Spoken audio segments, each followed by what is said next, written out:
বিতর্কিত নারী বিষয়ক কমিশন এদেশের সংখ্যাগরিষ্ঠ মানুষের ধর্মীয় অনুভূতিতে আঘাত প্রদান করেছে।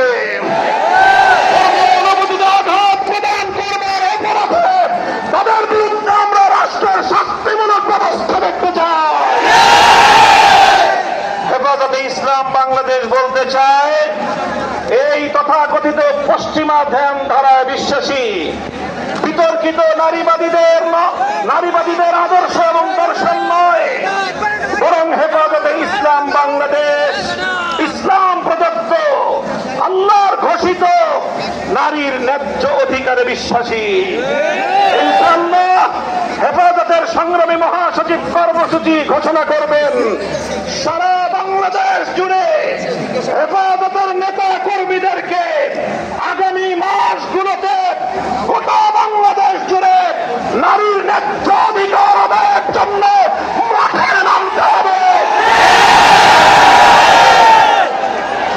আমরা পরিষ্কার ভাষায় বলি, বাংলাদেশের স্বাধীনতার ৫৩ বছরের মাথায় এসে সংবিধান সহ রাষ্ট্রের ব্যাপক সংস্কার কার্যক্রম শুরু হয়েছে। বৃষ্টি পড়ছে। এই সংস্কার